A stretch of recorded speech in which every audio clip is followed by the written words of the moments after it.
Titula Felicia no veía, pero lo pillaba todo. Un título ya muy revelador. Totalmente.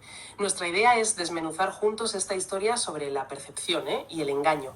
Me interesa mucho explorar cómo se usa la ceguera física de la protagonista, no como una carencia, ¿sabes? Claro. Sino como la clave para una forma de visión mucho más, más aguda. Y es que el punto de partida es potentísimo. Tenemos a Felicia, que es ciega. Su marido, Juan, tiene 5 amantes. 5, nada menos. 5. La pregunta que lanza el relato no es si Felicia se dará cuenta, eso lo da por sentado, sino cómo lo consigue. Y sobre todo, ¿qué nos dice eso sobre la enorme diferencia que hay entre simplemente ver y realmente, comprender? Has puesto el dedo en la llaga. Lo fascinante es que el texto no tarda ni un segundo en plantear su tesis.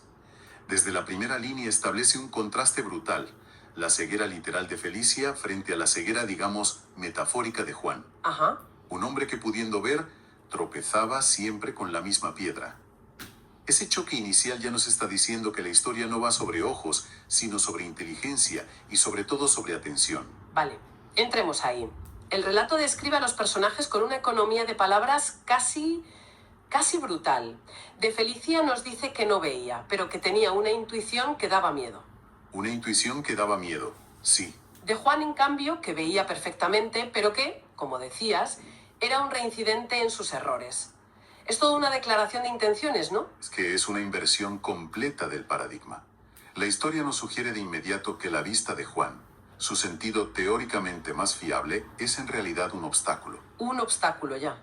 No le sirve para comprender la verdad de su vida. Su visión es superficial, se queda en las apariencias.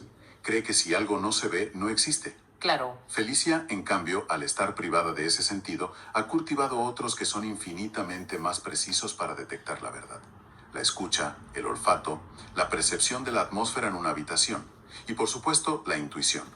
Ella no ve los hechos, pero percibe la verdad que los rodea. Y eso me lleva a pensar en la arrogancia de Juan. Su capacidad de ver le da una falsa sensación de control. Piensa, si ella no puede verlo, estoy a salvo. Exacto. Es una ventaja, es su punto ciego. Totalmente. Su confianza en la vista lo ciega a la verdadera inteligencia de su mujer. Cree que basta con no dejar pruebas visuales como, no sé, una mancha de carmín o un pelo en la chaqueta. Lo típico. Claro, sin caer en la cuenta de que la verdad deja rastros mucho más profundos e imborrables que esos. Deja rastros en el comportamiento, en el lenguaje, incluso, como dices, en el aire que se respira. Pero lo que me parece increíble no es solo que se dé cuenta, sino el método que tiene. El autor no nos da una sola pista, nos da 5, casi como un estudio científico de la infidelidad. Un catálogo, sí. No es una simple aventura, son 5. ¿Por qué 5? ¿Qué nos dice ese número sobre Juan? Esta pregunta es clave. El hecho de que sean 5 amantes y no una destruye cualquier posible justificación romántica. Desde luego. No estamos hablando de un hombre que se ha enamorado de otra persona. Estamos hablando de un hombre fragmentado, roto en 5 pedazos. Cada amante parece representar una necesidad que él no sabe cómo integrar en su vida o en sí mismo. Es un consumidor. Es un consumidor de experiencias y de personas, sí. Es como si estuviera intentando construir una personalidad a base de retales de otras. Y claro, el resultado es un caos. Vamos a repasar esas pistas, porque cada una es una pequeña obra de la deducción. Empecemos por la primera, Marta. El texto la describe como tan intensa que hablaba antes de entrar en la habitación. Una descripción genial, por cierto. Ya te la imaginas. Totalmente. Y la pista que deja en Juan es puramente física, pero no visual. Felicia sabía que Marta había estado cerca porque Juan empezaba a sudar sin hacer calor. Y fíjate qué potente es eso. Es una reacción somática, algo que escapa por completo a su control consciente. Claro, no lo puede evitar. No es una prueba que puede esconder o limpiar. Es su propio cuerpo traicionando el estrés o la agitación que le genera esa relación. Felicia no necesita oír una conversación sospechosa. Lee directamente su fisiología. Le está tomando el pulso a su mentira. Es increíble. Luego está la segunda, Laura, la espiritual. Con ella el rastro es verbal. Juan de repente cambia su vocabulario y empieza a hablar de energías, procesos. Ajá. Y la frase estrella: no es lo que parece. Esa frase es casi una confesión. El autor nos da un pequeño apunte del pensamiento de Felicia que es demoledor. Dice: Cuando alguien dice eso, sí es exactamente lo que parece. Exacto. Esto demuestra que Felicia no es solo una antena que capta señales, es una decodificadora experta. Ha aprendido el lenguaje de la mentira y sabe que ciertas frases, sobre todo las que intentan sonar profundas o exculpatorias, son en realidad la bandera roja más evidente. Me recuerda a esa jerga corporativa o de autoayuda que a veces se usa para no decir nada concreto, ¿no? Un lenguaje hueco para ocultar una verdad muy simple. Exacto, es un lenguaje evasivo. Juan no está intentando explicar nada, está intentando crear una niebla de palabras para que la verdad no se vea. La ironía es que para Felicia, esa niebla es transparente. Vamos con la tercera, Silvia, la dramática. La pista aquí es el puro teatro. Felicia lo pilla porque Juan suspiraba mucho y decía frases como «es que nadie me entiende». Casi puedes oír el violín de fondo. Totalmente. Y la reacción de Felicia es una sonrisa. Es cómico, pero también es profundamente triste. Refleja lo vacío que está Juan por dentro. No tiene una personalidad propia. Es un eco de las mujeres con las que está. Es un copia y pega. Su identidad es un copia y pega de sus amantes. Cuando está con la intensa, suda. Cuando está con la espiritual, habla de energías. Cuando está con la dramática, se convierte en una víctima de tragedia. Es un actor malísimo en la obra de su propia vida. La cuarta amante, Bea, la organizada. Y esta es fascinante, porque la pista podría parecer visual, pero la forma en que Felicia la detecta es magistral. Lo sabía porque tras las visitas de Bea, los cojines estaban alineados y Juan parecía nervioso, como si hubiera pasado una inspección. Es que ella no necesita ver los cojines perfectamente colocados. No. Lo que ella percibe es el efecto que ese orden impuesto tiene en Juan. Siente su nerviosismo, su tensión por mantener una fachada de perfección que no es la suya. No percibe el orden físico, sino el desorden emocional que ese orden le provoca a su marido. Es una deducción psicológica brillante basada en la atmósfera del hogar. Y eso me hace pensar en lo poco que Juan conoce a Felicia. Cree que puede alterar el espacio físico sin que ella lo note. Claro. El simple hecho de que un cojín esté fuera de su sitio habitual es para ella una alarma. Un detalle minúsculo que para él es invisible, para ella es un titular a 5 columnas. Y llegamos a la quinta, a la que el texto describe como la favorita de Felicia. Ana. Ujú.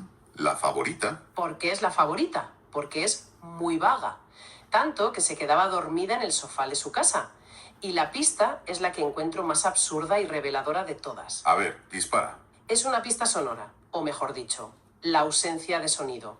Felicia lo notaba porque Juan caminaba de puntillas, en su propia casa. Buah. La imagen es tremenda. Un hombre convertido en un intruso en su propio hogar, todo para no despertar a su amante. Es el culmen del patetismo. El hombre que debería ser el rey de su castillo se mueve como un ladrón. Esa pista sonora, ese silencio forzado, le dice a Felicia todo lo que necesita saber sobre la dinámica de esa relación. Ana no es una amante a la que él domina. Es alguien que se ha apoderado de su espacio hasta el punto de obligarle a él a ser invisible. Claro. Por eso es la favorita de Felicia, porque es la prueba más humillante y definitiva del desastre que es Juan. En medio de todo este teatro, aparece un personaje que podría pasar desapercibido, pero que me parece fundamental. Antonio, el amigo de Felicia. No interviene, no actúa, simplemente observa y valida lo que Felicia ya sabe. Antonio es el ancla con la realidad externa. Si la historia solo nos contara la perspectiva de Felicia, alguien podría pensar que quizás está paranoica o que imagina cosas. Podría ser, sí. Pero Antonio, que si ve, llega a la misma conclusión que ella. Su papel es confirmar que la percepción de Felicia no es una fantasía, es la pura verdad. Y lo hace con una frase que es un verso. El texto dice que Antonio no juzgaba y en un momento dado suelta esta perla. Aquí hay demasiadas historias y muy poco silencio sincero. Analicemos esa frase, silencio sincero. Es potentísima. Muchísimo. Contrapone el ruido de las mentiras de Juan, sus suspiros, sus excusas, sus cambios de vocabulario, sus pasos de puntillas, con la ausencia de una verdad tranquila y honesta. Antonio, como Felicia, es alguien que sabe escuchar más allá de las palabras. Entiende, sí. Entiende que el problema no es lo que se dice, sino la abrumadora cantidad de cosas que se fingen y se ocultan. Su comentario no es un juicio, es un diagnóstico.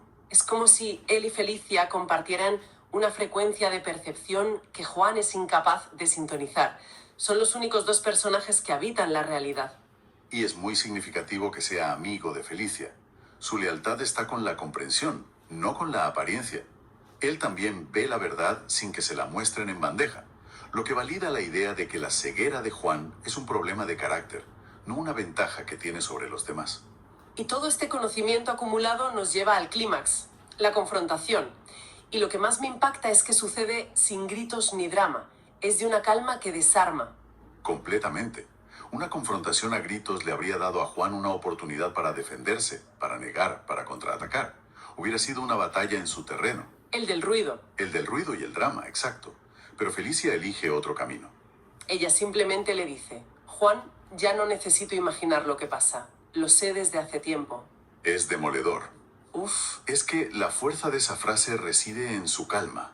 No es una acusación airada, es la constatación serena de un hecho. Es como si le dijera: este juego en el que creías que estabas participando tú solo, ha terminado. Y no porque te haya pillado ahora, sino porque para mí nunca existió. Yo siempre he sabido la verdad. le quita todo el poder. Al hacerlo le arrebata todo el poder a su engaño. No hay victoria para él porque nunca hubo competición. Entonces el castillo de naipes se derrumba. Y la historia lo remata con esa frase final, que es la que cierra el círculo de la metáfora a la perfección. Después de que Felicia hable, el texto dice: Juan se quedó ciego por primera vez. Es una inversión de roles magistral. En el preciso instante en que la verdad se hace explícita, Juan, el que siempre ha visto con los ojos, pierde la visión. Ya no ve nada. Su realidad, que estaba enteramente construida sobre la premisa falsa de que nadie se daba cuenta, se desintegra. Y en ese vacío ya no puede ver cómo seguir adelante. ¿Qué hace ahora? ¿Quién es él sin sus mentiras? Ahora el verdadero ciego es él. Mientras que Felicia, que nunca ha visto con los ojos, siempre ha tenido una visión nítida de la verdad. La confrontación no es una revelación para ella, es simplemente la decisión de poner sobre la mesa algo que ya era un hecho consumado. Para ella no cambia nada. Su visión de la realidad era la correcta desde el principio. Para Juan es el colapso de todo su mundo. Y el relato nos deja con esa moraleja casi de fábula. Ver no siempre significa entender. Y no ver no impide darse cuenta de todo. Una síntesis impecable de toda la historia. Si tuviéramos que resumir, diríamos que esta historia es una pequeña joya sobre la diferencia abismal entre la percepción sensorial, el simple acto de ver, y la comprensión profunda, el acto de entender. Sí. Nos enseña, de una manera muy elegante, que la atención a los patrones, a los cambios sutiles y a la intuición puede ser una herramienta mucho más poderosa que la vista. Y creo que nos deja con una pregunta final que resuena mucho. El relato utiliza la ceguera física para hablar de nuestros propios puntos ciegos emocionales e interpersonales.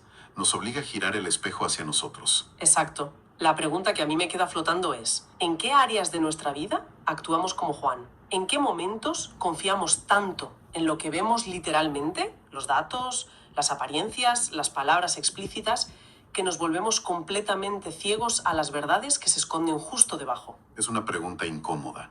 Nos empuja a pensar en si en nuestras relaciones, en nuestro trabajo o incluso con nosotros mismos estamos prestando atención al sudor inexplicable, A los cojines. a los cojines descolocados o a los silencios que gritan la verdad. La verdadera cuestión que nos deja el relato no es si somos Juan, sino más bien cuáles son nuestros propios puntos ciegos. Servicios en grabación de